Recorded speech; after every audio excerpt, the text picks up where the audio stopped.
एक पक्षीय क्यों, इसके पहले भी कई घटनाएं हुई।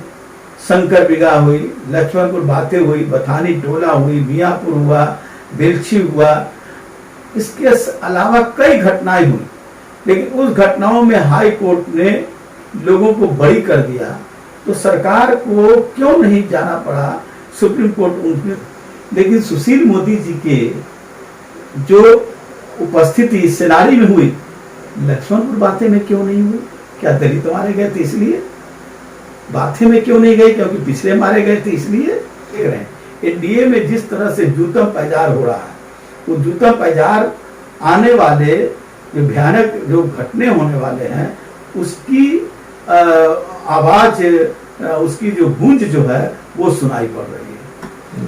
अब जिस तरह से छपरा में पप्पू यादव जी ने जिस बात को उठाने का काम किया, अब उसका टर्न कर रहे हैं कि वो डकैत है कि क्या है, अपराधी है। नमस्कार, आप देख रहे हैं धा न्यूज और मैं हूं अभिषेक मिश्रा। बिहार के बहुचर्चित सेनारी नरसंहार मामले में एक फैसला आया है। 18 मार्च 1999 को यह घटना घटी है, अगर ये तारीख मुझे ठीक से याद है तो। और उसके बाद उस नरसंहार में 34 लोगों की हत्या कर दी गई थी जहानाबाद के सेनारी नरसंहार में। और उसके बाद एक फैसला आया पटना हाई कोर्ट का, जिसमें फांसी की सजा पा चुके और बाकी दूसरे आरोपी भी बरी कर दिए गए हैं। यानी कुल मिलाकर इस मामले के सभी आरोपियों को बरी कर दिया गया है और सरकार अब इस मामले में सुप्रीम कोर्ट जाने की तैयारी कर रही है। बिहार के पूर्व मंत्री और आरजेडी के कद्दावर नेता श्याम रजक ने एक सवाल पूछा था सरकार से कि क्या लक्ष्मणपुर बातें मामले में भी सुप्रीम कोर्ट जाएगी सरकार। तो इस पूरे मसले पर बातचीत करने के लिए हमारे साथ श्याम रजक जी खुद मौजूद हैं और श्याम रजक जी से बातचीत होगी। तो कुछ दूसरे सवाल भी हैं जिन पर बातचीत होगी, लेकिन सबसे पहले सर सेनारी को लेकर ये सवाल है कि आपने ये सवाल उठाया कि क्या लक्ष्मणपुर बातें और दूसरे नरसंहार के मामले में भी सरकार सुप्रीम कोर्ट जाएगी। सेनारी के कांड हुए, बड़े दुखदायी घटना हुई। हमारे नेता लालू यादव जी, उस समय मुख्यमंत्री श्रीमती राबड़ी देवी के सहित हम सब लोग गए थे और वहाँ पर स्थिति को व्याप्त बनाने के लिए, शांति बनाने के लिए, फिर उन लोगों के लिए सहयोग के लिए, वहाँ सुरक्षा के लिए सारी मुकल्लफ व्यवस्था की गई थी। उसी समय एनडीए के भी कई नेता गए थे। उसके बाद मामला कोर्ट में गया। कोर्ट ने, छोटी अदालत ने सजा सुनाया। उसके खिलाफ लोग गए हाई कोर्ट में। हाई कोर्ट ने उन सबको बरी कर दिया, मामले खत्म हो गए। लेकिन उसके बाद सरकार ने ये घोषणा किया और सरकार के जो एडवोकेट जनरल ने इस बात को कहा कि हम इसके खिलाफ सुप्रीम कोर्ट जाएंगे। ठीक है, बहुत अच्छा है, आपको जाना चाहिए। सरकार के फैसले का अगर हाई कोर्ट को लगता है कि वो निर्णय से सरकार संतुष्ट नहीं है तो सरकार जाना चाहिए। लेकिन एक पक्षीय क्यों, इसके पहले भी कई घटनाएं हुई। शंकर बिगा हुई, लक्ष्मणपुर बातें हुई, बथानी टोला हुई, मियाँपुर हुआ, बेलछी हुआ, इसके अलावा कई घटनाएं हुई। लेकिन उस घटनाओं में हाई कोर्ट ने लोगों को बरी कर दिया, तो सरकार को क्यों नहीं जाना पड़ा सुप्रीम कोर्ट। उनमें भी सरकार को जाना चाहिए था। इसका मतलब है कि दलित की हत्या को लोग बलि का बकरा मान लें, और मैं किसी भी हत्या को दुर्भाग्यपूर्ण मानता हूँ, नरसंहार को दुर्भाग्यपूर्ण मानता हूँ। ये देश के लिए काली घटना है और इस घटना का हम घोर निंदा करते हैं। लेकिन जनता को सरकार के कार्यकलापों में एकरूपता दिखना चाहिए, और एकरूपता तब होता जब लक्ष्मणपुर बातें, शंकर बिगा, बथानी टोला और ऐसे बिलछी जैसे घटनाओं में भी सरकार सुप्रीम कोर्ट में जाती। लेकिन नहीं गई। तो मेरा यही सवाल था कि क्यों नहीं आप गए। और सेनारी में आप जा रहे हैं, अच्छी बात है, स्वागत योग्य है, लेकिन आप इसके साथ साथ उन लोगों के बीच भी जाइए। उस समय श्रीमती राबड़ी देवी जी ने जस्टिस अमीर दास आयोग बनाया था, और 2010 में जब श्री नीतीश कुमार जी की सरकार बनी 2005 में, तो उस समय अमीर दास ने कई लोगों को सम्मान देकर के बुलाया।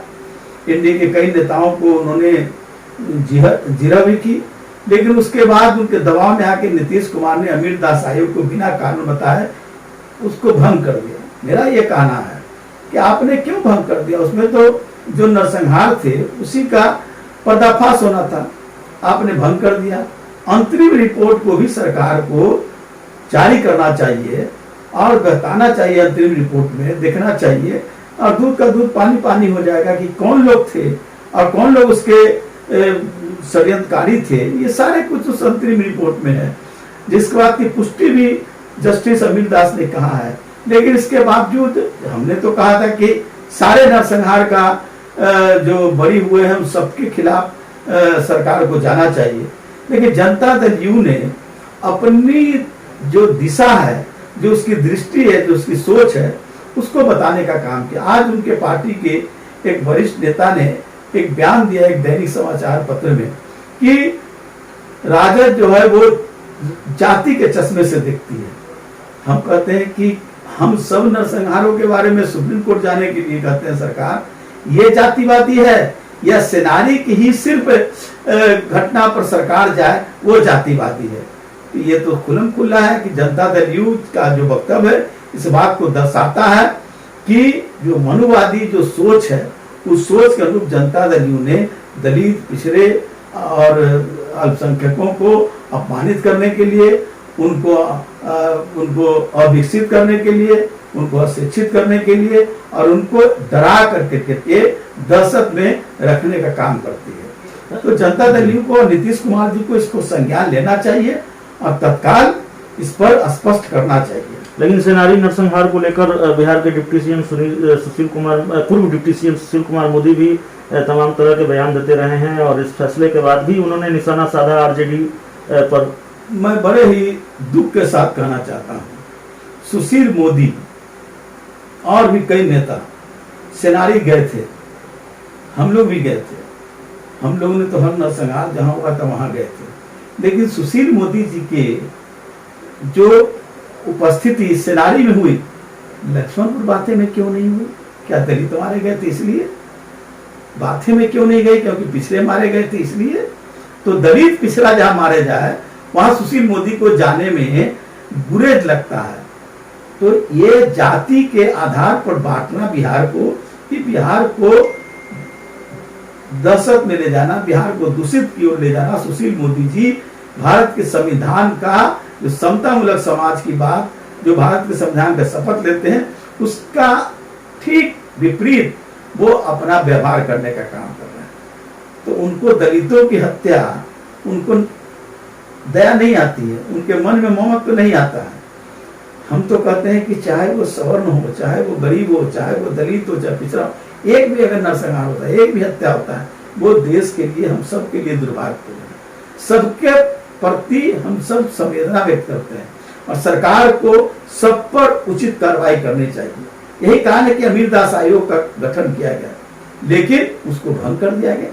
ये बात साफ दर्शाती है कि सरकार जो है या उनके जो नुमाइंदे लोग हैं या जो उनके बरमूले जो नए प्रवक्ता हैं सुशील मोदी जी, नीतीश कुमार जी के ये प्रवक्ता जिस बात को कह रहे हैं, तो मैं उनसे पूछना चाहता हूँ कि लक्ष्मण बातें में क्यों नहीं गए? श्रीमान क्यों नहीं गए? शंकर विधा क्यों नहीं गए? मियाँपुर क्यों नहीं गए? वहाँ क्या वहाँ जाने में आपको कोई डर लगता था या जाने में आपको कोई परेशानी थी या वोट कहीं पर आपका बिगड़ रहा था?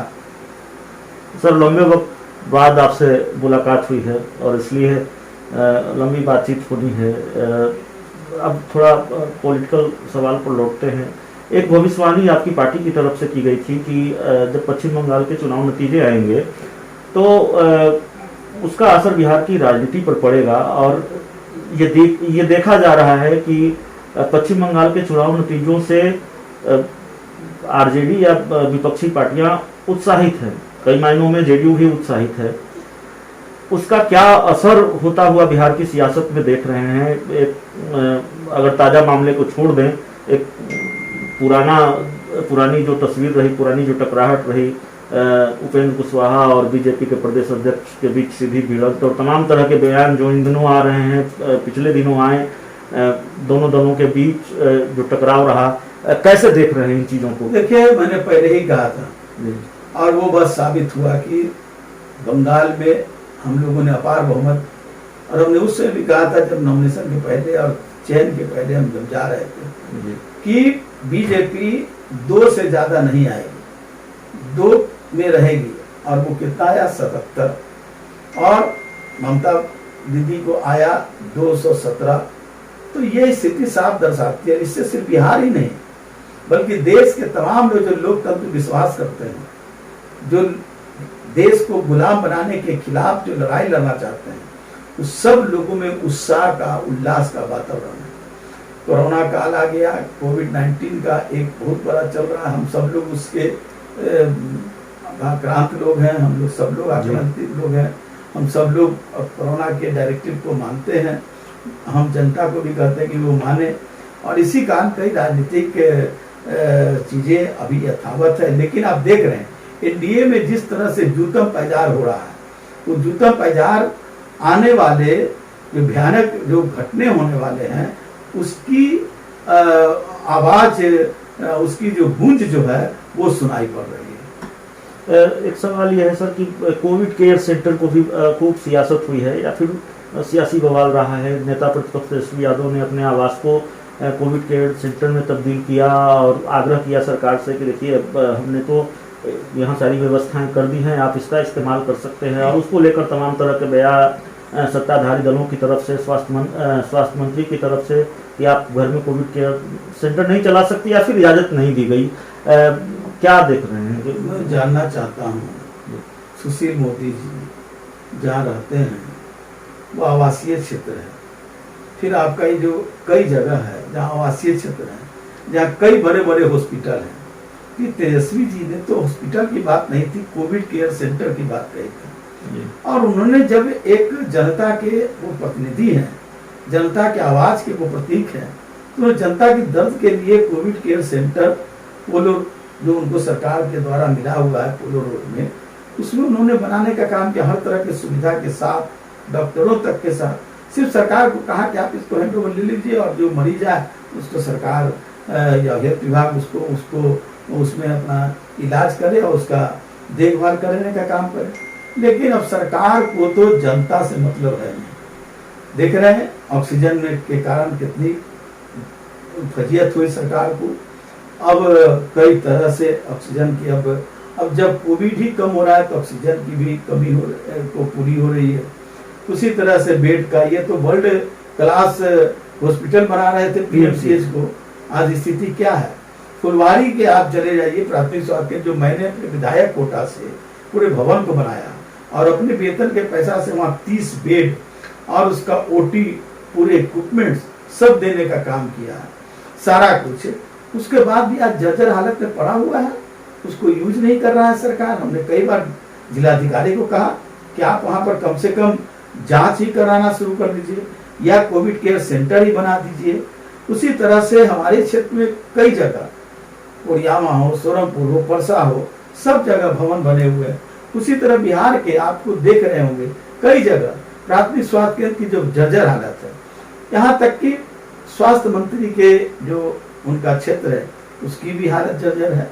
आप चले जाइए दरभंगा, कितनी जर्जर हालत है, चले जाइए सहरसा, जर्जर हालत। उन्हीं के सरकार के बीजेपी के ही मंत्री इस बात को, बीजेपी के ही लोग इस बात को पर्दा उठा करके दिखलाने का काम कर रहे हैं। तो सरकार की सोच क्या है ये तो परिलक्षित हो जा रही है। एक आखिरी सवाल है सर, ऑक्सीजन की बात आपने कर ली, बेड की बात आपने कर ली, एम्बुलेंस की बात मैं कर लेता हूँ। एम्बुलेंस को लेकर बिहार में काफ़ी विवाद रहा है, बवाल रहा है।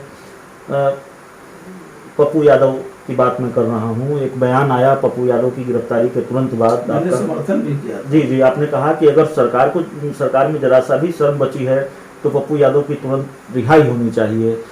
लेकिन जितना मैंने समझा है और जिस तरह से प्रेस कॉन्फ्रेंस हुई आरजेडी को, पप्पू यादव की गिरफ्तारी मामले से किनारा कर लिया, या पप्पू यादव को जिस तरह से आरजेडी का समर्थन मिलना चाहिए था वो नहीं मिला। हालांकि आरजेडी के एक विधायक का बयान आया, अगर मैं ठीक हूँ पुणे से आरजेडी के विधायक है, उन्होंने कहा कि नहीं मैं जनसेवा कर रहा हूँ तो क्या आप मुझे गिरफ्तार कर लेंगे।